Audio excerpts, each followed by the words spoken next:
책 같이 읽어요. 세 번째 시간입니다. 데런 아스모글루 그리고 제임스 로빈슨의 국가는 왜 실패하는가. 사실 이런 류의 책이 제가 가장 좋아하는 책이기는 합니다.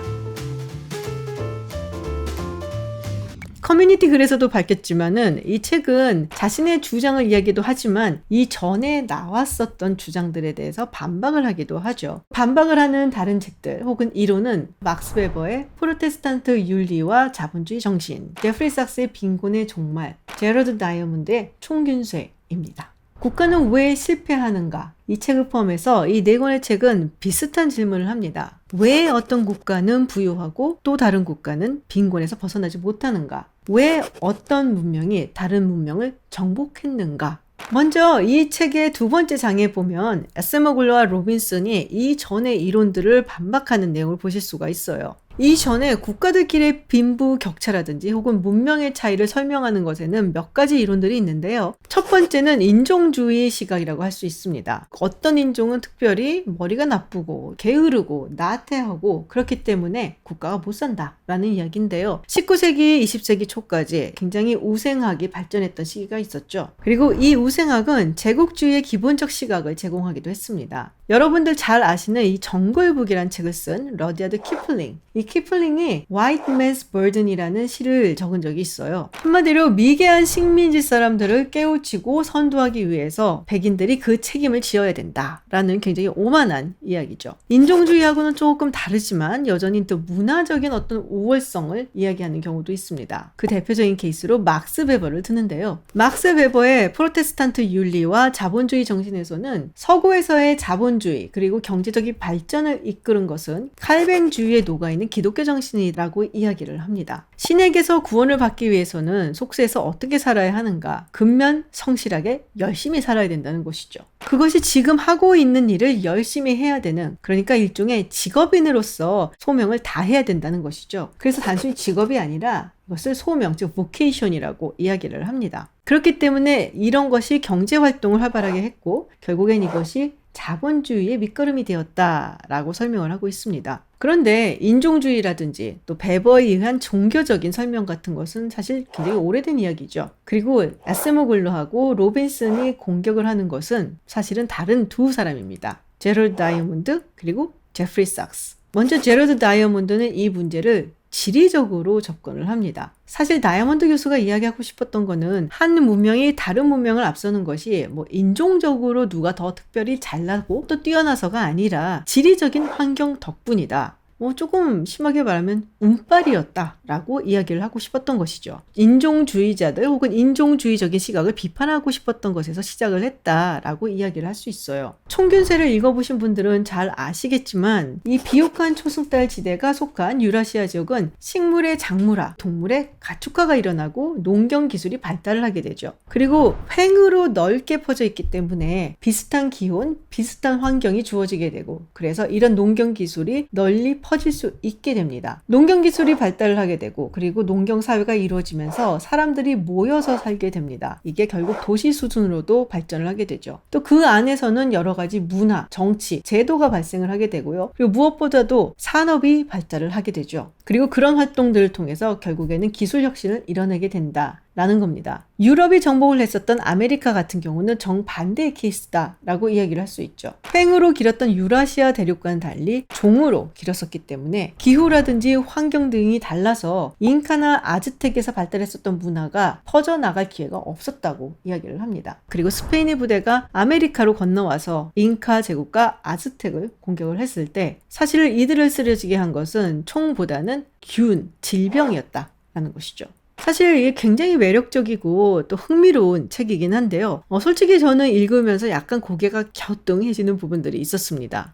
중국의 해안선과 유럽의 해안선이 다르기 때문에 연결성이 달라서 유럽 쪽이 발전을 했다라는 부분이라든지 또 중앙집권적인 중국에 반해서 항상 만성적인 분열 상태에 있었던 유럽이 서로 경쟁을 하느라고 기술이 발달했다라는 부분이라든지 그리고 잉카나 아즈텍이 굉장히 인구가 많았던 곳으로 이 책에서도 서술을 하고 있는데 그렇다면 이곳에서는 왜 유럽 국가들처럼 여러 가지 산업이 발전하지 못했을까라는 부분에 대한 설명도 명확하지는 않았던 걸로 기억을 합니다. 결정적으로 지금 현재의 세계적인 불평등이라든지 차이점을 설명하는 데에는 조금 부족하지 않나. 그러니까 어떻게 보면은 스페인이 잉카와 아즈텍을 공격했을 때까지는 굉장히 흥미로운 이론인데 그 다음은 잘 모르겠다라는 정도의 생각이었습니다. 지리가 당연히 일정 부분 영향을 미쳤겠지만은 이것을 가지고 모든 것을 설명할 수는 없겠죠. 2% 분명히 부족한 부분이 있다라는 얘기입니다. 사실 다이아몬드 교수는 경제학자가 아니죠. 지리생물학자입니다. 그래서 다이아몬드 교수의 시각하에서 설명한 이런 내용들은 상당히 흥미롭다라고 분명히 말할 수 있습니다. 또 자신의 주장을 이야기를 하면서 어떤 실질적인 정책이라든지 혹은 행동에 옮기거나 하진 않잖아요. 근데 제프리 삭스 교수는 좀 다르죠. 제프리 삭스 교수는 개발 경제학의 대가이고요. 그리고 우리나라에는 빈곤의 종말이라는 책으로 잘 알려져 있습니다. 삭스 교수에 따르면 국제적인 빈부의 격차가 나기 시작한 것은 얼마 되지 않았다고 해요. 1820년을 전후해서 나타났다라고 하는데요. 결국은 산업혁명이 일어나고 발전된 기술을 향유를 했느냐 못했느냐가 그것을 갈랐다라고 볼 수가 있죠. 그리고 삭스 교수도 마찬가지로 이 지리적인 영향을 상당히 강조를 합니다. 훌륭한 토양, 풍부한 강수, 그리고 해상 교육이 가능한 큰 강과 또 이걸로 이어지는 바다가 있는 예를 들면 미국 같은 나라 이런 국가가 당연히 경제적 부를 쌓는데 유리하다라는 것이죠. 영국만 하더라도 섬나라이기 때문에 해상 교육을 활발하게 할 수가 있었고요. 또 바로 옆에 유럽이라는 거대한 마켓이 있었죠. 그리고 영국에는 석탄도 많이 납니다. 산업혁명을 통해서 이 에너지를 충분히 활용할 수 있는 자원이 있다라는 것이죠. 또 기후도 그렇게 나쁘지 않고요. 그에 반해서 아프리카 같은 곳은 여러 가지 기후적으로나 지리적으로나 굉장히 열악하다는 것이죠. 그리고 무엇보다도 아프리카는 식민 지배의 아픈 상처가 있습니다. 그 당시에 많이 착취를 당한 경험이 있죠. 통치 구조는 부패했고 그리고 어떤 경제 정책이 좋은 건지 잘 모르는 정책 결정자들 때문에 더욱더 빈곤에서 빠져나오지 못한다라고 이야기를 하죠. 그러면 어떻게 해야 되느냐? 돈을 줘야 된다는 겁니다. 차관의 형태가 아니라 무상원조의 형태로. 실제로 제프리 삭스 교수는 2005년부터 2013년까지 UNDP와 함께 이 아프리카 지역에서 밀레니엄 빌리지 프로젝트라는 것을 시행한 바가 있습니다. 사실 약간의 논란이 있는 프로젝트라서 제가 나중에 기회가 되면 따로 한번 다루도록 하겠습니다. 아세모글루와 로빈스는 특히 이 제프리 삭스를 겨냥해서 이야기를 하는 듯한 느낌을 많이 받았는데요. 이들이 내놓은 대답은 바로 제도입니다. 경제적 제도, 그리고 정치적 제도가 다른 것에 따라서 그 나라가 경제적으로 성장하느냐 아니면 빈곤 상태에 머물러 있느냐를 결정한다는 것이죠. 그리고 여기서 이 경제제도, 정치제도가 포용적이냐 아니면 착취적이냐에 따라서 이것이 결정된다고 이야기를 하고 있습니다. 이 나라가 포용적인 경제제도를 가지고 있으면 계속적으로 경제가 발전할 수 있는 것인데 그러기 위해서는 포용적인 정치제도가 먼저 전제되어야 된다는 겁니다. 포용적인 경제제도는 사유재산권을 보장하고 공평한 재산권과 기회가 있는 제도입니다. 그래서 개인은 안심하고 경제활동을 할 수 있는 것이죠. 그리고 인센티브가 있다는 것이 굉장히 중요합니다. 자기가 노력을 해서 어떤 생산활동을 하고 뭔가 결과를 만들어냈을 때 그것이 무도하게 누군가에 의해서 뺏기지 않을 만한 공공한 법질서도 유지가 돼야 되는 것이고요. 기껏 해갖고 생산을 해냈는데 그걸 독재자가 가져간다면 글쎄요. 여기서 경제활동을 할 만한 인센티브는 생기지 않겠죠. 그렇게 포용적인 제도는 시장활동을 활발하게 하고 그리고 자유로운 사상 때문에 파괴적 창조가 가능해지고 기술혁신이 이루어집니다. 그리고 이 모든 것은 포용적인 정치 제도가 있어야지만 가능하다는 것이죠. 이 사회와 정치의 권력이 분배가 되어 있고 어떤 한 기구가 정치 권력을 독점하지 말아야 합니다. 결론적으로는 견제 가능한 권력이 되어야 된다는 것이고요.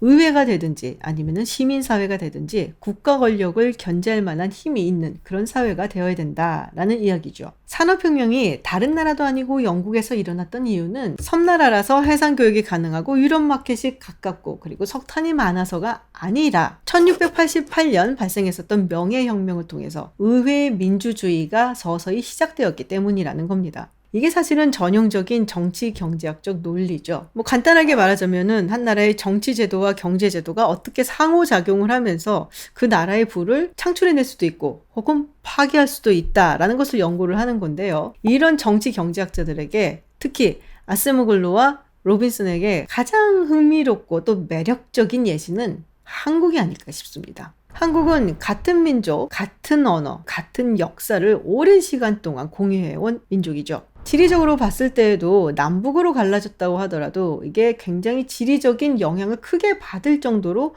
광활한 영토를 가지고 있지는 않아요. 그러니까 거의 모든 조건이 동일한 상황인데요. 다른 것이 있다면은 딱 하나입니다. 정치제도와 경제제도죠. 사회주의와 공산주의 그리고 독재 권력이 세습되고 있는 착취적인 정치제도, 경제제도를 가진 북한이 있고 반대로 자본주의와 민주주의의 전통을 지켜가고 있는 포용적인 정치제도 그리고 경제제도를 가지고 있는 한국이 있죠. 그리고 지금 여러분들 보시다시피 전 세계적으로 매우 충격적인 경제 성장의 차이를 보여주고 있습니다. 사실 이만큼 제도의 중요성을 명확하게 보여주는 사례를 다른 데서 또 찾을 수 있을까 싶기도 한데요. 그래서 솔직히 말하면 에스메글루나 로빈슨은 한국 케이스만 가지고도 다이아몬드 교수와 제프리 삭스 교수를 그냥 압살할 수 있다라고 저는 개인적으로 생각합니다. 근데 이 책도 재밌지만요. 이 책이 나온 후에 제프리 삭스 교수와 아세모글루 교수 사이에 벌어진 설전이 상당히 흥미진진합니다. 이 책에 대한 리뷰를 제프리 삭스 교수가 포린 어페어스에 기고를 했는데요. 물론 당연히 대단히 비판적인 리뷰였죠. 그리고 이것에 대해서 아세모글루 교수가 조목조목 반박을 하면서 상당히 아프고 시니컬하게 이 제프리 삭스 교수를 공격을 합니다. 예를 들면은 경제학자한테 회계 분석도 제대로 못했냐라는 이야기를 하기도 하고요. 국가는 왜 실패하는가? 이 책이 2011년에 나왔습니다. 그리고 이 책을 읽은 사람들은 이 질문을 꽤 많이 했을 거예요. 중국은? 그리고 실제로 이 제프리 삭스 교수도 중국의 경우는 아세모글루와 로빈슨의 케이스가 맞지 않는다라고 이야기를 합니다. 분명히 정치적으로 착취적 제도를 가지고 있는데 그럼에도 불구하고 이렇게 눈부시고 비약적인 경제성장을 하지 않았냐라는 것인데요. 학자들 중에는 이런 질문을 하면은 혹시라도 나중에 틀릴까봐 조금 얼버무리는 대답을 하는 경우가 많은데요. 아세모글루와 로빈슨은 그냥 대답을 합니다. 중국이 비약적인 성장을 하는 것은 맞지만 결국에는 이 착취적인 정치 제도 때문에 이것을 바꾸지 않는 한 한계에 봉착할 것이다 라고요. 그리고 이 부분은 최근에 나온 이 두 사람의 좁은 회랑이라는 책에 좀 더 자세히 잘 적혀 있어요. 소련도 그렇고 북한도 그렇고 일정 수준까지 경제 성장을 이룩하는 데는 성공을 했죠. 그리고 굉장히 뛰어난 수학자라든지 물리학자, 과학자들을 배출하는 데도 성공을 했습니다. 그런데 이들이 말하는 경제 성장을 위해서 중요한 것은 문제를 풀어내는 능력을 키우는 것이 아니라 문제를 생각해내는 능력을 키우는 것이다 라는 겁니다. 그러기 위해서는 창의성이 필수적이고 또 창의성을 키우기 위해서는 규칙을 깨고 실패도 해보고 또 다른 방식으로 시도를 하는 그런 자유로움이 있어야 된다는 건데요. 이런 사회에서는 그것이 보장되지 않기 때문에 결국에는 한계에 봉착한다는 얘기죠. 그리고 중국도 소련과 북한의 경우를 비슷하게 닮아갈 가능성이 크다라고 이야기를 합니다. 제가 인상적으로 읽었던 부분은요. 시진핑 주석도 그렇고 중국 공산당도 그렇고 만약에 경제 성장과 함께 오는 사회적인 발전이나 개방이 그들의 정권을 유지하는 데 도움이 되지 않는다라고 생각한다면 경제 성장마저도 되돌릴 가능성이 있다라고 이야기한 부분입니다. 실제로 예전에 알리바바의 마윈 회장이 시진핑 정부에 대해서 좀 비판적인 이야기를 하고 그 이후 약간 행방이 묘연한 적이 있었죠. 그리고 알리바바는 굉장히 많은 규제를 받기도 했었고요. 중국이 어떤 식으로 결론이 날는지는 조금 더 두고 봐야겠지만 이 두 교수가 가지고 있는 시각은 조금은 비관적인 게 맞는 것 같습니다. 사회과학 분야는 사실 항상 논쟁이 있는 분야죠. 그래서 어떤 것이 절대적으로 맞다라고 이야기할 수가 없습니다. 방법론을 조금만 다르게 하더라도 완전히 다른 결과가 나오기도 하니까요. 그래서 늘 논쟁이 있고 그렇기 때문에 더더욱 건강한 논쟁의 방법이 필요한 분야이기도 하고요. 저는 여러분들이 왜 어떤 나라는 가난하고 왜 어떤 나라는 부자인가 이 근본적인 질문에 대해서 어느 학자의 이론에 더 동의를 하시는지 좀 궁금한데요. 제도가 더 중요하다고 생각을 하시는지 아니면 지리적인 영향이 더 크다고 생각을 하시는지 댓글로 달아주시면 한번 함께 토론을 해보도록 하겠습니다. 댓글 중에 5분을 뽑아서 다음에 읽을 책을 보내드리도록 하겠는데요. 다음에 읽을 책은 루신의 아큐정전입니다.